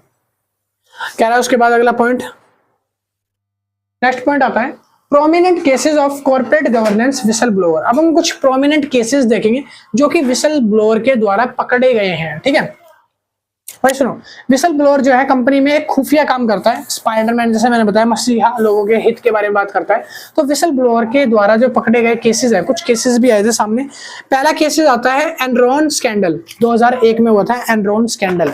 दूसरा स्कैंडल है वर्ल्ड कम स्कैंडल, जहां पे बिलियन ऑफ डॉलर का फ्रॉड हुआ था, बैंक करप्ट हो गया था यूएसए के अंदर पूरा बैंक करप्ट वाला माहौल आ गया था, क्योंकि वहां पे बिलियंस ऑफ डॉलर का फ्रॉड हो गया था, ठीक है, जहां पर विसल ब्लोअर ने इसको पकड़वाया था। तो विसल ब्लोइंग कॉर्पोरेशन में शामिल था इस समय, ठीक है। कह रहे हैं एनरॉन स्कैंडल जो 2001 में आया था, इसमें क्या हुआ था, इसमें एक ऐसा फ्रॉड हुआ था जहां पर कुछ रीयूनियन की बात हो रही थी, जहां पर कुछ नए डेवलपमेंट और पॉलिसीज को लेकर बनाया जा रहा था, और उस पर कुछ लोग सहमत थे और कुछ लोग असहमत थे। तो इस बात का चर्चा जो है टॉप मैनेजमेंट तक पहुंचाने का काम विसल ब्लोअर ने करा था। फिर आता है तीसरा केस जो कि कैम्ब्रिज एनालिसिया में आया था 2018 के अंदर। इसमें ना कुछ फॉर्मर एम्प्लॉय यानी कि क्रिस्टोफर विली जो थे वो ये क्लेम करते थे कि कैम्ब्रिज एनालिसिया जो है वो एक्सप्लॉइट कर रहा है पॉलिटिकल कैंपेज को, ठीक है। और यहाँ पर उन्होंने ग्लोबल डिबेट करी थी, उनका जो डेटा था ग्लोबल डिबेट का जिसमें वो डिबेट करने जा रहे थे उसका डेटा ही लीक हो गया था, टेक्नोलॉजी करप्शंस की वजह से इनका डेटा लीक हो गया था, जो कि करवाया गया था किसके द्वारा, विसल ब्लोअर के द्वारा इनको पकड़वाया गया था फिर, ठीक है। उसके बाद नेक्स्ट पॉइंट आता है whistle blowing and its relation to corporate social responsibility. कह रहा है विसल ब्लोअर जो होता है वो एक रिलेशन की तरह है कॉर्पोरेट सोशल रिस्पॉन्सिबिलिटी में, यानी सीएसआर में एक रिलेशन की तरह होता है। कह रहा है इसका ऑर्गेनाइजेशन में सीएसआर यानी कि एक डेवलपमेंट करके रखना है रिलेशन, ये काम होता है। साथ ही साथ ये क्या करता है, मैकेनिज्म को कंट्रोल करता है, एम्प्लॉयज के कंसर्न्स को समझता है, स्टेक होल्डर्स की वांट को समझता है। और साथ साथ लिखा है जो विसल ब्लोइंग होता है वो प्रिंसिपल को इंकरेज करता है ट्रांसपेरेंसी के लिए, कि जो प्रिंसिपल्स हैं जो टॉप लेवल मैनेजर्स हैं उनको ट्रांसपेरेंसी यानी कि क्लियरेंस रखो अपनी बातों के अंदर, ठीक है, वो चीज करो। और ये रिस्पॉन्सिबल होता है बिहेवियर के लिए कंपनी टुवर्ड्स द एम्प्लॉय का बिहेवियर कैसा है वो चीज नोटिस करवाते हैं कि कंपनी का अगर बिहेवियर, एम्प्लॉयज का बिहेवियर जो है कंपनी के अगेंस्ट है, वो कुछ ऐसा बोल रहे हैं जो कि ज्यादा डिबेटेड टाइप का है, ठीक है, तो उस पर वो उसको अवेयर करवाते हैं, उस पर वो उसको एक स्ट्रिक्ट वार्निंग देते हैं। कह रहा है उसके बाद क्लाइंट्स हो गया, इन्वेस्टर हो गया या सोशल जनरल जो भी सोसाइटी के लोग हैं वो कंपनी के प्रति कैसा बिहेव करते हैं उस पर विसल ब्लोअर रिएक्ट करते हैं, ठीक है। तो ये सारी उनकी रिलेशंस बनती है सीएसआर के अंदर। अगला पॉइंट है building a corporate culture with support whistle blower. कह रहा है building a corporate culture build करना विद सपोर्ट विसल ब्लोअर की हेल्प से। कह रहा है यहाँ पर एक विसल ब्लोअर वो यूजुअली हेल्पफुल रहता है एम्प्लॉय की इंफॉर्मेशन देने के लिए, एटमॉस्फेयर को बताने के लिए, और अनएथिकल जो प्रैक्टिसेस होती हैं, जो अलग अलग तरीके की अप्रोच होती हैं उनको पकड़वाने के लिए, ठीक है। तो विसल ब्लोअर जो है जरूरी रहता है। नेक्स्ट पॉइंट लिखा है कौन कौन सी एक्टिविटीज में शामिल है, तो मैंने 4 तरीके की एक्टिविटी होती है जो इसके नीचे आप मेंशन नहीं करिए, बता रहा हूँ। पहली एक्टिविटी है रिपोर्टिंग चैनल्स, ठीक है, जो रिपोर्टिंग चैनल है विसल ब्लोअर के वो प्रोवाइड किए जाते हैं। दूसरी है मैनेजमेंट सपोर्ट पूरी तरीके से दिया जाता है विसल ब्लोअर को। फिर कह रहा है पीरियोडिक ट्रेनिंग, अपने जो एम्प्लॉइज है जो स्टाफ है उनको training time to time periodic उनको प्रोवाइड करी जाए। इफेक्टिव इथिकल पॉलिसीज, कुछ ऐसे रूल्स एंड पॉलिसीज पे काम किया जाना चाहिए जहां पर विसल ब्लोअर जो है वो स्ट्रिक्ट गाइडलाइंस को पास कर सके, जहां विसल ब्लोअर जो है वो ऐसा देख सके कि जो भी इंप्लॉय है वो रेगुलेशन या पॉलिसीज को ब्रेक ना कर सके, ऐसी पॉलिसीज पे काम हो। अगला पॉइंट आता है आपका, इस बार विसल ब्लोअर का पॉइंट जो है यहाँ पर खत्म हो गया। नेक्स्ट पॉइंट जो हम पढ़ने जा रहे हैं, नया टॉपिक है अगला, शेयर होल्डर एक्टिविज्म्स। क्या बोला मैंने, शेयर होल्डर्स एक्टिविज्म्स। देखो शेयर होल्डर्स एक्टिविज्म ना कुछ एक इस तरीके का ग्रुप है जो कि माइनॉरिटी में होता है, यानी कि कुछ लोगों के अंदर होता है। जैसे कि मान लो कंपनी में 100 लोग हैं, 100 में से 10 या 20 लोग ऐसे होंगे जो शेयर होल्डर एक्टिविज्म्स का पार्ट होंगे, यानी कि वो छोटी छोटी गलतियों पर या छोटी छोटी ऑर्गेनाइजेशन में जो कमियां होती है उस पर भड़क जाते हैं। काफी बार वो अपने लिए यानी कि सेल्फ मोटिवेशन के लिए भड़कते हैं। एम्प्लॉइज जो भड़कते हैं, वो जो एक्टिविज्म के लोग भड़कते हैं वो किसके लिए भड़कते हैं, अपनी कुछ सेल्फ इच्छा होगी, उनकी कुछ सेल्फ नीड होगी, वांट होगी, डिजायर होगी जो कि कंपनी फुलफिल नहीं कर रही होगी, तो उसके लिए भड़कते हैं। या फिर काफी बार वो सोशल रिस्पॉन्सिबिलिटी के लिए भी भड़कते हैं, यानी कि मान लो किसी के साथ कंपनी में कुछ बुरा किया जा रहा है, हरास किया जा रहा है किसी को, ठीक है, प्रताड़ित किया जा रहा है, तो यहाँ पर एक्टिविज्म जो ग्रुप होता है, जो लोगों का group activism, share holder activism, छोटे लोग होते हैं वो भड़क जल्दी जाते हैं कि ऐसा क्यों कर रहे हो, ये क्या है, ये कंपनी के ऐसे जो लोग हैं शेयर होल्डर है इनके साथ ऐसा क्यों किया जा रहा है, ठीक है। काफी बार उनकी जायज डिमांड भी होती है और काफी बार उनकी नाजायज डिमांड भी होती है। तो यहाँ पर हम वही पढ़ने वाले हैं कि शेयर होल्डर एक्टिविज्म क्या होते हैं, एक्टिविज्म्स। तो कह रहा है शेयर होल्डर एक्टिविज्म जो होते हैं एक फॉर्म होता है एक्टिविज्म का, एक एक्टिविज्म फॉर्म है जो छोटी छोटी बातों को लेकर फटाफट भड़क जाता है, उनका फटाफट से रिएक्शन आता है। कंपनी में कुछ पॉलिसी चेंज हुई, एक्टिविज्म भड़क जाएगा। यानी कि शेयर होल्डर एक्टिविज्म मतलब कि वो छोटा सा माइनॉरिटी वाला ग्रुप जो है कुछ लोगों का, वो भड़क जाते हैं कि ये क्यों करा जा रहा है, चेंजेस कंपनी में क्यों चेंजेस हो रहे हैं। कंपनी में अमालगमेशन हो गया, कंपनी मर्ज हो रही है, किसी दूसरी नई कंपनी के साथ जॉइंट वेंचर हो रही है, एक्टिविज्म भड़क जाएंगे कि भाई क्यों अमालगमेशन कर रहे हो, क्यों नई कंपनी में जोड़ रहे हो, अपनी पुरानी कंपनी ठीक है मत करो, मत जोड़ो किसी के साथ अमालगमेशन, ठीक है। या फिर कोई पॉलिसी चेंज करी कंपनी ने कि रूल चेंज कर दिया कि आज से लंच का टाइम खत्म या लंच का टाइम कम कर दिया गया, एक्टिविज्म ग्रुप फिर एक्टिव हो जाएगा, फिर भड़क जाएगा कि भाई लंच का टाइम क्यों खत्म कर दिया। तो एक्टिविज्म ग्रुप का मतलब है कि वो ग्रुप, वो छोटा ग्रुप जो छोटी छोटी बात पे भड़क जाता है, ठीक है। कह रहा है कि in which share holder use equity stakes in a corporation. कह रहा है अगर कोई भी शेयर होल्डर्स है उसने कोई भी स्टेक्स ले रखे हैं इक्विटी के अपने एक कंपनी के अंदर, तो उसको शेयर एक्टिविज्म ग्रुप्स में जोड़ा जाता है कि ये शेयर एक्टिविज्म का पार्ट हो सकते हैं। कह रहा है to put the pressure on management, ये मैनेजमेंट पे प्रेशर दे के रखते हैं, मैनेजमेंट को अपने दबाव में समझ के रखते हैं। क्यों? क्योंकि अगर ये लोग ऐसा मानते हैं कि थोड़ी मेंटली ना परसेप्शन ऐसी रहती है कि अगर हम मैनेजमेंट को अपनी मनमर्जी करने देंगे तो मैनेजमेंट जो है लोगों को बिगाड़ देगा, मैनेजमेंट लोगों के खिलाफ रूल्स एंड पॉलिसी बना लेगा, जिससे क्या होगा मैनेजमेंट जो है पूरा बिगड़ जाएगा और हम लोगों की नहीं चलेगी। इसलिए थोड़ा थोड़ा प्रेशर है ना टाइम टू टाइम मैनेजमेंट पर पड़ते रहते हैं, इनका देते रहते हैं, किसी किसी चीज पे भड़कते रहते हैं ताकि उनको ये लगे कि वो अपनी मनमर्जी नहीं कर सकते, उनसे ऊपर भी कोई खड़ा है। तो इस तरीके, और काफी बार इनकी एक्टिविटी ना सही में मैनेजमेंट को डिस्टर्ब कर देती है, किसकी, एक्टिविज्म की ही एक्टिविटी जो होती है, जो कि बेफिजूल एक्टिविटी है। वो कुछ एक्टिविटी बेफिजूल नहीं होती, कभी कभी अपना पर्सनल हित के लिए भी लड़ते हैं, कभी कभी दूसरों के हित के लिए भी लड़ते हैं, एक्टिविज्म लोग जो होते हैं, ठीक है। तो कह रहा है इसके बाद a very small stake may be enough to launch a successful campaign. कह रहा है कि इनके पास छोटे छोटे स्टेक्स होते हैं और ये अपने कुछ कैंपेन्स को रन करते हैं जिनके कुछ अलग ही मोरल्स होते हैं, कुछ अलग ही इथिक्स होते हैं, कंपनी को लेकर नहीं होते, और ये कंपनी के खिलाफ जो है कभी कभी बातें करते हैं, काम करते हैं, ताकि कंपनी जो है इनके दबाव में रहे, कंपनी जो है इनकी मनमर्जियां नहीं चलने देगी, ठीक है, और ना ये चाहते कि कंपनी अपनी मनमर्जियां चलाए, ठीक है। अब कह रहा है forms of share holder activism, कौन कौन से इसके फॉर्म होते हैं। पहला फॉर्म होता है प्रॉक्सी वोटिंग, ठीक है। प्रॉक्सी वोटिंग का मतलब होता है कि जो शेयर होल्डर होते हैं वो ये चाहते हैं कि जो एनुअल जनरल मीटिंग होती है, यानी कि बोर्ड ऑफ डायरेक्टर और जो शेयर होल्डर होते हैं जो साल में एक बार एजीएम करते हैं, उस एजीएम के अंदर इनको ज्यादा से ज्यादा वोट मिले, और ज्यादा वोट का मतलब होता है कि इनकी वोटिंग अगर ज्यादा होगी तो इनकी बात ज्यादा सुनी जाएगी कंपनी के अंदर, तो इनका ये डिमांड होता है। दूसरा आता है engagement with management, engagement with management, ये ना टाइम टू टाइम अपने मैनेजमेंट को चुनौतियां देते रहते हैं, टाइम टू टाइम अपनी बातें मनवाने के लिए कभी उनको लेटर्स भेज देते हैं, कभी उनको राइटिंग में कुछ मेल भेज दिया, कभी उनको मेकिंग प्रपोजल दे दिया कि आपको कुछ ऐसी पॉलिसी बनानी चाहिए, तो इनका कुछ ना कुछ काम चलता ही रहता है, इंगेज रहते हैं ये लोग, ठीक है, मैनेजमेंट में। तीसरा लिखा है शेयर होल्डर्स के रेजोल्यूशन, और ये काफी बार जो है शेयर होल्डर्स के रेजोल्यूशन पर भी वर्क करते हैं। जैसे कि मान लो एनुअल जनरल मीटिंग में काफी शेयर होल्डर ऐसे हैं जो डिमांड कर रहे हैं कि हमारा वर्किंग आवर जो है वो कम करना चाहिए, ठीक है, और एक्टिविज्म ग्रुप जो है एक्टिव हो जाएगा, वो बोलेगा क्यों भाई इनका वर्किंग आवर क्यों कम किया जाना चाहिए, काम तो ये भी उतना ही कर रहे हैं जितना हम कर रहे हैं, हमको भी अगर वर्किंग आवर ज्यादा मिल रहा है तो इनको भी मिलना चाहिए। तो वो छोटी छोटी बातों में एक्टिविज्म हो जाता है, ठीक है। काफी बार वो पॉलिसीज को लेकर बहस कर देते हैं, काफी बार वो कॉर्पोरेट रूल्स को लेकर बहस कर जाते हैं कि ये जो रूल्स बनाए हैं अपनी कंपनी में ये गलत है, इसको चेंज करो। एक्टिविज्म लोग हमेशा भड़कते हैं, ठीक है। कह रहा है लॉ सूट्स कर देते हैं। एक्टिविज्म जो लोग होते हैं ना उनके पास ये पावर होती है कि वो काफी बार ना कोर्ट तक चले जाते हैं, वो अपनी फाइल को अगेंस्ट कोर्ट में पेश कर देते हैं कि भाई मैनेजमेंट में ये काम करना था, इतनी वोटिंग आई है, इतने लोग चाहते थे बट इन्होंने नहीं करा, तो वो कोर्ट में जाके अपना केस डाल देते हैं। अब उससे निपटती रहेगी गवर्नमेंट, अब उससे कंपनी निपटती रहेगी, निपटारा करती रहेगी, तो ये इस तरीके के काम करते हैं। काफी बार पब्लिसिटी के लिए भी काम करते हैं, यानी कि इन लोगों को कोई भूल ना जाए इस वजह से बस पब्लिसिटी के तौर पे काम करते हैं। तो लिखा है इसमें वो डायरेक्ट प्रेशराइज कर देते हैं अपनी मैनेजमेंट को प्रेशराइज कर देते हैं जनरल वे में, अपने कुछ ओपिनियन रख देते हैं जो कि अनवैलिड होंगे या इनवैलिड होंगे, जो कि रखे नहीं जाने चाहिए, कुछ ऐसी हरकतें भी कर देते हैं, ठीक है।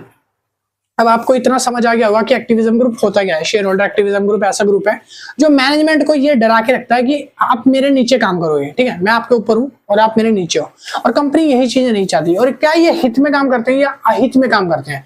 एक्टिविज्म ग्रुप आप सोचो ये अच्छे हैं या बुरे हैं? अब आप सोच रहे होंगे ये तो बुरे हैं, ये तो बात बात में लड़ाई करते हैं, तो दंगे करते हैं बार बार, ठीक है, छोटी छोटी बातों पे गुस्सा कर देते हैं। रूल्स बनाए, ये रूल्स क्यों बनाए, अमालगमेशन किया, ये क्यों किया? नहीं भाई, ये गलत नहीं होते, काफी जगह ये हक की लड़ाई भी करते हैं, ठीक है। ये बस इतना चाहते हैं कि अगर हम ऐसे नहीं एक्टिविज्म करेंगे, नहीं एक्ट करेंगे किसी चीज के ऊपर, तो कंपनी अपना बर्डन प्रेशराइज कर देगी एम्प्लॉइज पे, तो वह ऐसा ना करे। आगे लिखा है स्टेक होल्डर्स या जो शेयर होल्डर होते हैं वो एक्टिविज्म और कॉर्पोरेट गवर्नेंस के पार्ट कैसे हैं? तो उसके लिए मैंने यहाँ पे 3 चीजें लिखी है। पहला आता है इनहैंस अकाउंटेबिलिटी एंड ओवरसाइट। कहता है कि ये जो है अपने कॉन्सिक्वेंस, अपने डिसीजंस को दूसरों पर थोपते हैं, जैसे कि कंपनी जो है अपने डिसीजन एम्प्लॉय स्टेक होल्डर्स पे थोप देती है, तो उसको कम करने का बर्डन जो है वो काम कौन करता है? एक्टिविज्म लोग करते हैं।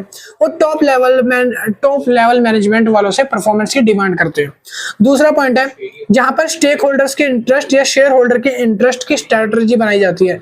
काफी बार ये देखा जाता है कि जो टारगेट ऑडियंस है यानी कि जो मैनेजमेंट है वो शेयर होल्डर के हिसाब से काम नहीं कर रहा, वो एक्विजिशन पे काम कर रहा है, डाइवोर्स पे काम कर रहा है, प्रॉफिट मेकिंग स्ट्रेटजी पे काम कर रहा है। मगर शेयर होल्डर का जब इंटरेस्ट देने की बात आती है तो कंपनी पैर सिकोड़ देती है कि ज्यादा इंटरेस्ट उनको नहीं देना, तो एक्टिविज्म ग्रुप वहीं पे एक्टिव हो जाता है। क्यों भाई, हमको भी प्रॉफिट मिलना चाहिए, अगर आपकी कंपनी ज्यादा कमा रही है तो हमें भी पैसा ज्यादा दो, हमें भी इंटरेस्ट दो, डिविडेंड्स दो हमारे पैसे को, ठीक है।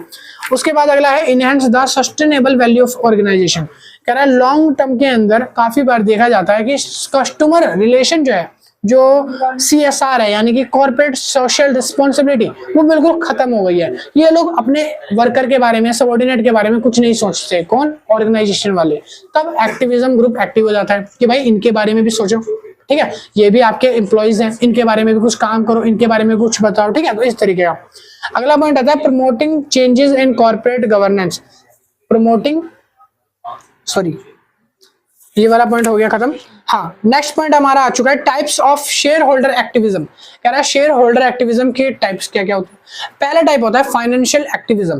देखो, फाइनेंशियल एक्टिविज्म ऐसे एक्टिविज्म होते हैं जो अपने सेल्फ मोटिवेशन के लिए यानी कि सेल्फ प्रॉफिट के लिए, अपने खुद के लिए, जिसको सेल्फिश बोलते हैं ना, सेल्फिश मतलबी इंसान है जैसे बोलते हो, तो ये सेल्फिश होते हैं जो कि अपने फाइनेंशियल एक्टिविज्म के लिए प्रोटेस्ट करते हैं। ये इसलिए प्रोटेस्ट करते हैं कि इनके इंटरेस्ट को बढ़ाया जाए, डिविडेंड बढ़ाया जाए, इनकी सैलरी बढ़ाई जाए। तो इस जगह पर जो फाइनेंशियली तौर पे पैसों को लेकर जो कंपनी से झड़क लेते हैं लोग, तो उसको बोलते हैं फाइनेंशियली एक्टिविज्म। वो फाइनेंशियली स्टेक होल्डर्स जो पैसों के लिए कंपनी में बखेड़ा खड़ा कर देते हैं, ठीक है, छोटी छोटी बात पर लड़ाई करने लग जाते हैं, एम्बैरस करते हैं, ठीक है, इंक्रीज करने के लिए बोलते हैं रिटर्न्स को, पॉलिसी इंक्रीज करने को, स्ट्रैटेजी चेंज करने को, सिर्फ पैसों के लिए। दूसरे वो जो गवर्नेंस एक्टिविज्म होते हैं। गवर्नेंस एक्टिविज्म यानी कि जो सिर्फ रूल्स रेगुलेशन पॉलिसीज इन पर डिपेंड होते हैं। कुछ ऐसे एक्टिविज्म जब रूल्स रेगुलेशन पॉलिसीज चेंज होती है तब ये भटकते हैं कि भाई रूल्स क्यों चेंज करे गए हैं। कॉर्पोरेट गवर्नेंस जो सेंट्रलाइज चीजें रखी हैं, जो डायरेक्टर कंट्रोल हो रहा है, जो चीजें प्रोसेस में हो रही हैं, उनको चेंज ना किया जाए, वो वैसा का वैसा रखा जाए, तो कॉर्पोरेट गवर्नेंस होते हैं। फिर आते हैं सोशल गवर्नेंस एक्टिविज्म। ये वो होते हैं जो सोशली तौर पे, इकोनॉमिक तौर पे काम करते हैं। जैसे कि मान लो आपकी बिल्डिंग का धुआं ज्यादा निकल रहा है जिससे पोल्यूशन हो रहा है, तभी एक्टिविज्म ग्रुप भड़क जाते हैं कि भाई इतना धुआं नहीं निकलना चाहिए, एनवायरनमेंट के लिए हानिकारक है। तो आप इन्वायरमेंट के तरीके से सोच रहे हो, आप सोशली लोगों के लिए सोच रहे हो, उनके हित में सोच रहे हो। अनएम्प्लॉयमेंट है, लोगों को काम नहीं मिल रहा और आप हायरिंग कर रहे हो अपने ही लोगों की, तब ये भड़क जाते हैं कि भाई अनएम्प्लॉयमेंट है तो लोगों को हायर करो ना, काम के लिए बंदे और ज्यादा हायर करो, लोगों को एम्प्लॉयमेंट मिलेगा उससे, ठीक है। तो काफी बार जेन्युइन चीजों पर ये भड़कते हैं। हाँ, तो उसके बाद नेक्स्ट पॉइंट आता हमारा सोशल एक्टिविज्म। सोशल एक्टिविज्म वो लोग होते हैं जहां पर कोई भी जस्टिस हो गया लेकर किसी भी तरीके का इशू, जैसे कि लेबर इशू हो गया, लेबर लॉ में कोई दिक्कत आ गई, जेंडर इक्वालिटी को लेकर अगर आपके कोई जो एम्प्लॉयज हैं वो लड़ाई कर रहे हैं जेंडर इक्वालिटी को लेकर कि हम भेदभाव कर रहे हैं, यहाँ पर कोई भी डिस्क्रिमिनेशन हो गया कलर को लेकर, तो इस तरीके के जो सोशल इश्यूज होते हैं वहां भी एक्टिविज्म ग्रुप जो है वो इन्वॉल्व रहेगा, अपनी एक्टिविटी करता रहता है, ठीक है। तो ये थे कुछ पॉइंट। अब हम आगे बढ़ने वाले हैं कि कॉर्पोरेट गवर्नेंस ने ये जो मैकेनिकल शेयर होल्डर एक्टिविज्म बनाई है, तो ये वहां पर कैसा वर्क करते हैं कॉर्पोरेट गवर्नेंस ने, ठीक है। तो वो एक बार देख लेते हैं। छोटा सा टॉपिक अभी और रह गया, वो करवाते हैं, फिर उसके बाद आज का पार्ट नंबर 1 कंप्लीट हो जाएगा। पहले आप इसको उतारो।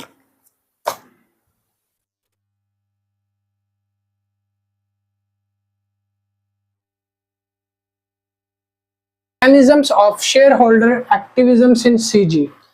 क्या क्या मैकेनिज्म्स होते हैं, क्या जो शेयर होल्डर्स होते हैं वो किस तरीके का मैकेनिज्म यूज करते हैं कॉर्पोरेट गवर्नमेंट से, कैसे वो एक्टिविज्म्स का यूज करते हैं, तो वो हम देखेंगे।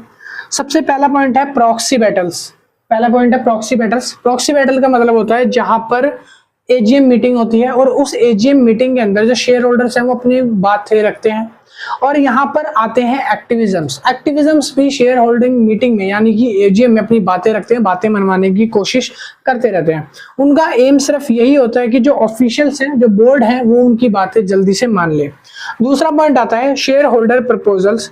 शेयर होल्डर प्रपोजल के अंदर क्या होता है कि यहाँ पर वो अपनी बातें शेयर होल्डर्स तक भी पहुंचाते हैं, प्रपोजल रखते हैं, अपने ईमेल्स वगैरह रखते हैं। उनका एजेंडा ये होता है कि जो शेयर होल्डर्स है वो उनकी बातों को एजीएम में जाकर करे और एजीएम में उनके फेवर में 75% लगभग वोट आए और इससे क्या होता है, उनकी बेनिफिट्स, उनकी जीत हो जाती है। किसकी? एक्टिविज्म्स की।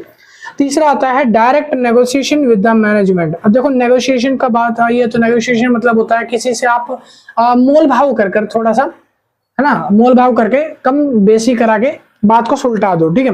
तो यहाँ पर नेगोशिएशन में बोला गया है कि in this case they do not make their objective public to seek the change circumstances. यहाँ पर वो क्या करते हैं, अपने ऑब्जेक्टिव यानी कि अपने उद्देश्यों को चेंज नहीं करते हैं एक्टिविज्म्स, और साथ ही साथ वो अपने इंटरेस्ट को शेयर होल्डर्स के साथ दिखाते हैं। अब जो शेयर होल्डर्स है थोड़ी उनकी बातें ऊपर रहती है, थोड़ी एक्टिविज्म्स की, दोनों में बातचीत होती है और दोनों में एक निष्कर्ष निकलता है, एक नेगोशिएशन पॉइंट पे पहुंचते हैं, वहां पर दोनों का डील डन हो जाता है, ठीक है। अगला पॉइंट आता है मीडिया कैंपेन। मीडिया कैंपेन के अंदर होता है जो एक्टिविस्ट होते हैं, जो एक्टिविज्म्स होते हैं, वो क्या करते हैं, अपनी फोटो वगैरह, मोबाइल वगैरह की वीडियो वगैरह बनाकर पर्सनली तौर पे उनको ब्लैकमेल करने की कोशिश करते हैं। उनको ये बताते हैं कि हम आपकी कंपनी की रेपुटेशन डाउन कर देंगे, हम आपको इस तरीके से जनरल पब्लिक में भेज देंगे, आपको ये जो हरकतें कर रहे हो, ये सारी कंपनी की मैनेजमेंट की स्थिति हम सारी पब्लिक तक खुलेआम बता देंगे। तो इससे डर के मारे वो अपनी बातें मनवाने की कोशिश करते हैं, वो इस तरीके से नीचे गिरते हैं।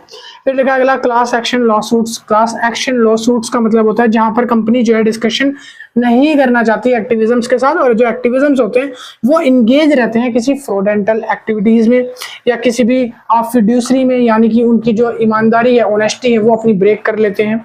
और साथ साथ में वो किसी भी तरीके के इन्वेस्टर को मिसगाइड करने पर उतर जाते हैं कि अगर आपने उनकी बातें नहीं मानी एक्टिविज्म की तो वो ये सारे हरकतें करने पर उतर जाते हैं, जिसके खिलाफ जो है कंपनी लॉ कर देती है, सूट कर देती है, फाइल कर देती है उनका केसेस वगैरह, ठीक है। फिर अगला पॉइंट आता है की प्लेयर इन शेयर होल्डर एक्टिविज्म्स। अब शेयर होल्डर एक्टिविज्म्स के कुछ की प्लेयर्स क्या क्या होते हैं। पहला आता है इंस्टीट्यूशनल इन्वेस्टर। इंस्टीट्यूशनल इन्वेस्टर जो है large number of shares holder होते हैं जो कंपनी के, उनको इंस्टीट्यूशनल शेयर इन्वेस्टर बोला जाता है, जो अपने म्यूचुअल फंड्स में और पेंशन फंड्स में अपने पैसे या शेयर को इन्वेस्ट करे रखते हैं। और यहाँ पर जो है वो चेंज करने की डिमांड करते हैं कुछ गवर्नमेंट पॉलिसी वगैरह की, जो कि इन्वेस्टर्स के पास ज्यादा पावर होती है तो वो हो भी जाती है। अगला आता है हेज फंड्स। हेज फंड का मतलब होता है कि कंपनी में कुछ ऐसी स्ट्रेटजीज बनाई जाती है, कुछ ऐसी पॉलिसी बनाई जाती है जहां पर कुछ रिप्लेस भी करनी पड़ती है। काफी बार ऐसी पॉलिसीज कंपनी में आ जाती है जिसको बाद में एक टाइम पर रिप्लेस किया जाना जरूरी होता है। अगर उसको रिप्लेस नहीं करा तो कंपनी आगे प्रॉब्लम में आ जाती है। उन पोर्शन को जो इक्विटी शेयर होल्डर होते हैं, जितना उन्होंने पोर्शन लिया है कंपनी का, उसके अकॉर्डिंग देखा जाता है। अगर मेजोरिटी ज्यादा रहती है चेंज करने की किसी चीज को, पॉलिसी या रेगुलेशन को, तो ही कंपनी चेंज करती है। अगर हेज की प्रॉपर्टी यानी कि पोर्शन कम रहेगा और उनके लोग कम डिमांड करेंगे कि इस पॉलिसी को चेंज किया जाए, तो वो पॉलिसी जल्दी चेंज नहीं करते। फिर आता है रिलेट इन्वेस्टर्स। रिलेट इन्वेस्टर्स के पास एक इंडिविजुअल इन्वेस्टर भी इनको बोला जाता है, और ये इन्वेस्टर इंडिविजुअल इन्वेस्टर होते हैं, तो इनके पास ज्यादा ना शेयर्स होते हैं ना ज्यादा शेयर होल्डिंग होती है, तो इनकी कंपनी में बहुत कम चलती है। सबसे ज्यादा इंस्टीट्यूशनल इन्वेस्टर की चलती है क्योंकि वो मेजोरिटी में होते हैं और उनके शेयर्स ज्यादा होते हैं इंडिविजुअल शेयर होल्डर से, ठीक है। तो आगे अगला पॉइंट है proxy advisory firm. Proxy advisory firm कहाँ गया, ये प्रॉक्सी एडवाइजरी फर्म। ये वो फर्म्स होती है जहां पर शेयर होल्डर्स को वोटिंग राइट होता है, उनका इश्यू होता है कॉर्पोरेट गवर्नेंस को लेकर, वो अपना वोटिंग कर सकते हैं एजीएम मीटिंग के अंदर। इसमें क्या होता है, जो वोट्स होते हैं उनके अकॉर्डिंग डिसाइड किया जाता है कि प्रपोजल खारिज किया जाएगा या मान लिया जाएगा, एक्टिविज्म का रेजोल्यूशन जो होगा, ठीक है। फिर आता है benefits of circumstances of share holder activism. Share holder activism के हम पढ़ेंगे कि क्या क्या बेनिफिट्स होते हैं और क्या क्या इसके कॉन्सिक्वेंस होते हैं, यानी कि कुछ सर्कमस्टांसेस भी हैं, कुछ जगह मुसीबतें भी खड़ी कर देते हैं एक्टिविज्म और कुछ जगह उसके बेनिफिट भी होते हैं। तो पहले बेनिफिट की जगह है इनहेंस वैल्यू, पहला मैंने लिखा है इनहेंस वैल्यू, कंपनी की परफॉर्मेंस इनहेंस हो जाती है, प्रॉफिट इनहेंस होता है, कंपनी के फाइनेंशियल रिपोर्ट इनहेंस होती है, कंपनी की एक्टिविटी इनहेंस होती है। दूसरा बेटर गवर्नेंस, गवर्नेंस जब बेटर होती है तो इसमें एक्टिविज्म्स की हेल्प ये होती है कि एक्टिविज्म जो है वो ट्रांसपेरेंसी लाने में और ट्रांसपेरेंसी के साथ साथ अकाउंटेबिलिटी लाने में हेल्प करते हैं किसी भी कंपनी की। तीसरा है long term perspective, long term perspective का मतलब होता है जो CSR होता है यानी कि कॉर्पोरेट सोशल रिस्पॉन्सिबिलिटी, जो जनता के लिए काम किया जा रहा है तो वो इस तरीके से काम किया जाता है ताकि वो लंबे टाइम तक उसको पुश मिलता रहे, एक पीछे से पुश आता रहे, उसको काम को बढ़ाया जा सके, तो जनता के लिए ये काम अच्छा हो जाता है। सेफगार्ड माइनॉरिटी इंटरेस्ट, अब जो माइनॉरिटी होते हैं, क्योंकि मैंने बताया था शुरू में कि जो शेयर होल्डर एक्टिविज्म्स होते हैं वो माइनॉरिटी में ही होते हैं, 100 में से कुछ 10-20 लोग होंगे जो माइनॉरिटी में होंगे, एक्टिविज्म्स होंगे जो हल्ला गुल्ला करते हैं, तो इन लोगों के कुछ इंटरेस्ट होते हैं जिनको सेफगार्ड मिल जाती है, इनको एक सुरक्षित प्लेस मिल जाता है, एक सेफ गार्ड मिल जाता है जहां पर ये अपनी बातों को मनवा सकते हैं, इस तरीके से इनको एक छूट मिल जाती है। अब इनके इस तरीके से करने के पीछे जो बेनिफिट है वो तो आपने देख लिया, अब बेनिफिट के साथ साथ कुछ सर्कमस्टांसेस है वो भी समझ लो। पहला सर्कमस्टांसेस ये है कि शॉर्ट रन इन्वेस्टमेंट स्ट्रेटजी होती है, इसी की वजह से जो इन्वेस्टर्स होते हैं वो शॉर्ट रन के लिए इन्वेस्ट करते हैं कंपनी में, लॉन्ग टर्म के लिए नहीं आते, क्योंकि जो इन्वेस्टर्स हैं या जो एक्टिविज्म्स हैं वो जब एक्टिव होंगे ना किसी चीज पर लेकर भड़केंगे तो यहाँ पर सारी कंपनी का माटी प्लीन हो जाएगी, ठीक है।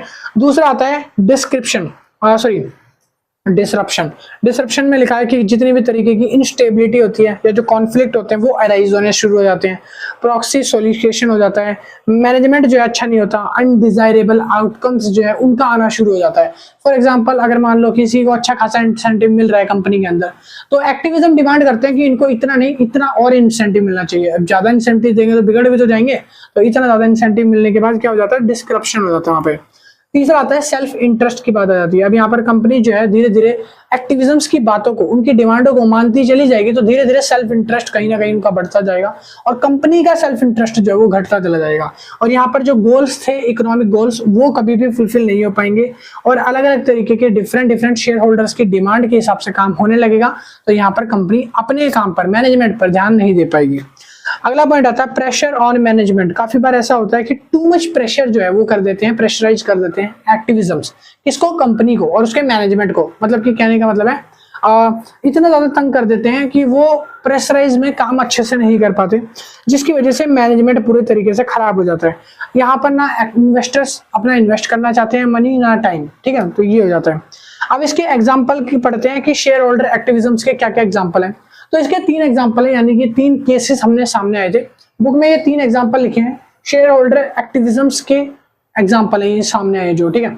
शेयर होल्डर एक्टिविज्म्स की वजह से क्या क्या कंपनियों को झेलना पड़ा है। पहला एग्जाम्पल आता है एप्पल इनक्लेव की वजह से। एप्पल इनक्लेव जो है 2013 में आई थी, तो इसमें लिखा है कि एप्पल से इन्वेस्टर्स ने ये डिमांड करी, या बोल सकते हो एप्पल कंपनी से इन्वेस्टिज्म है उन्होंने ये डिमांड करी कि आप जब रीपरचेज होगा उस जगह पे आप बायबैक के टाइम पर शेयर्स की ज्यादा वैल्यू पे करो। ज्यादा वैल्यू मतलब कि जैसे कि अगर मान लो आप शेयर्स इशू कर रहे हो 100 रुपए में, तो शेयर जब रिडेम्पशन करोगे उस टाइम पर आप हमको 120, 130, 140 उसका कुछ ऐसा प्रॉफिट बना के दो, हमको ज्यादा पैसा चाहिए बाद में। तो इसी तरीके से अगर कंपनी ने उसकी बात मान ली, जो कि एक्चुअल में मान ली एप्पल कंपनी ने, अब उसके पास इतने ज्यादा largest number of buyback share आ गए जो कि कभी भी साल में किसी भी साल रिकॉर्ड नहीं हुए थे। इतने ज्यादा रिकॉर्ड तोड़ बायबैक शेयर्स का ऑफर आ चुका है, मतलब कंपनी में इतने ज्यादा लोगों ने शेयर खरीदे कि भाई इस कंपनी का बायबैक रेट बहुत ज्यादा अच्छा है। अभी आप 100 रुपए का शेयर खरीदो, बाद में कंपनी आपको 150 रुपए लौटाएगी। इतने कंपनी में शेयर्स बिके, इतने बिके कि पूछो मत, रिकॉर्ड तोड़ उनकी बिक्री हुई, मगर इसमें कंपनी को पूरा का पूरा लॉस हुआ। क्यों? क्योंकि बायबैक के टाइम पर ज्यादा अमाउंट पे करना पड़ रहा है। काफी बार सिचुएशन ऐसी आ गई जहां कंपनी का इन्फ्लेशन हो गया, कंपनी का क्या हो गया, डिग्रेशन हो गया, सॉरी इन्फ्लेशन कह दिया, डिग्रेशन हो गया, मतलब कंपनी डूब रही थी, वहां भी कंपनी को एक एक शेयर्स पे ज्यादा पैसे रीपरचेस पे देने पड़े उनको बायबैक के टाइम पे, ठीक है। और इसकी वजह से, किसकी वजह से होता है, ये शेयर होल्डर एक्टिविज्म्स की वजह से होता। दूसरा केस आता है एक्सॉन मोबिल की तरफ से। एक्सॉन मोबिल का केस 2021 में सामने आया था। कह रहा है कि एक्सॉन मोबिल जो कंपनी है ये बॉइलिंग पॉइंट बनाती है, यानी कि एक बॉइलिंग पॉइंट क्रिएट करती है। कह रहा है ये इंजन की कंपनी है, कह रहा है hedge fund engine number 1 manage करने की कंपनी है जो कि एक्सॉन मोबिल है। इनके बोर्ड से मेंबर थे, उन्होंने प्रोग्रेसिव इंडिविजुअल तौर पर अपना ट्रांजिशन करा लिया था लो कार्बन रेवेन्यू स्ट्रीम्स में। इनकी जो सबसे नंबर 1 कंपनी थी वो एक्टिज्म्स की वजह से क्या हो गई थी, लो कार्बन रेवेन्यू में ट्रांसफर हो गई थी, मर्ज हो गई थी। क्यों? क्योंकि इनके पास इतनी फंडिंग नहीं बची थी, क्योंकि इनका जो बॉइलिंग पॉइंट इतना अच्छा था, इनका जो इंडियन इंजन बनाने का तरीका था वो इतना अच्छा था, और एक्टिविज्म्स ने इनको ज्यादा और प्रेशराइज करके इतना परेशान करा, जिसकी वजह से इनका जो बैंकरप्ट हो गया था, और यहाँ पर इनको लो रेवेन्यू स्ट्रीम्स को बनाने की कगार पर आ गए थे ये लोग। ठीक है, तीसरा पॉइंट आता है स्टारबक्स का। स्टारबक्स 2020 के अंदर यहाँ पर शेयर होल्डर एक्टिविज्म्स की वजह से इन लोगों को भी प्रॉब्लम फेस करनी पड़ी। प्रॉब्लम कुछ इस तरीके की है कि शेयर होल्डर्स ने क्या करा, अपना एक प्रपोजल रखा जो जेंडर पे इक्विटी पॉलिसी के रिलेटेड था। जेंडर पे इक्विटी पॉलिसी यानी कि सबको आप बराबर पे करोगे जो भी सैलरी बनेगी उनकी। ठीक है, यहाँ पर इंप्रूवमेंट में स्टारबक्स ने शेयर होल्डर्स की मीटिंग बैठाई। जब वोटिंग ज्यादा में आई तब उन्होंने इक्वल एक्चुअल में पे करना शुरू करा, और जिसकी वजह से क्या हुआ था, वो बैंकरप्ट हो गए थे, मतलब कि जिनकी वजह से उनको पैसा एक टाइम पर खत्म हो गया था, वो आगे और ज्यादा इंसेंटिव वगैरह पे नहीं कर पा रहे थे अपने एम्प्लॉइज वगैरह के। ठीक है, तो ये तीसरा केस था 2020 का स्टारबक्स का। तो मैंने तीनों केसेस आपको समझा दिए, एप्पल का, एक्सॉन मोबाइल का और स्टारबक्स का। तो यहाँ पर आपका पार्ट नंबर 1 जो है चैप्टर का खत्म होता है। अभी चैप्टर खत्म नहीं हुआ है पूरी तरीके से, चैप्टर 2 के और भी पार्ट, चैप्टर 3 के, ये वाले 3rd चैप्टर के और भी पार्ट में लाऊंगा, जैसे पार्ट 2 और पार्ट 3 शायद 3 पार्ट में हो जाएगा चैप्टर कंप्लीट। अभी पहला पार्ट है, वीडियो वैली 1 घंटे की, और ये ज्यादा लंबी करूंगा तो 3 घंटे लगभग चली जाएगी। इतनी स्टोरेज डालने के लिए, अपलोड करने के लिए डेटा भी चाहिए होता है उतना। ठीक है, तो इसलिए अगला पार्ट लाएंगे जल्दी, पार्ट में बना रहा हूँ ताकि आप लोगों को भी परेशान ना हो। इससे पहले के वीडियो लेक्चर नहीं देखे तो डिस्क्रिप्शन में जाके उनको भी वॉच आउट करो। और अगर आपको नोट्स परचेज करने हैं, ये तो सिर्फ आपको मैंने पॉइंट्स लिखवाए हैं, नोट्स अगर आपको चाहिए, उसमें आपको एक्सप्लेनेशन चाहिए, तो आप डिस्क्रिप्शन में भी नंबर है और ये नंबर है, नंबर पे मैसेज कर देना कि नोट्स बाय करने हैं। मिनिमम प्राइस जो होगा वो पे करके आप नोट्स की PDF ले सकते हो। Thank you, keep watching, bye bye, अब लव यू ऑल। अब आप इसको उतारो और पार्ट 2 जल्दी आएगा। सब्सक्राइब कर लेना चैनल को प्लीज, इतनी रिक्वेस्ट है आप लोगों से, और वीडियो को शेयर ज्यादा से ज्यादा करना अपने फ्रेंड्स तक। सब्सक्राइब इसलिए कह रहा हूँ ताकि जो पार्ट नेक्स्ट आएगा वो आपको नोटिफिकेशन में मिल जाएगा। चलिए बाय बाय, अब आप इसको उतारो।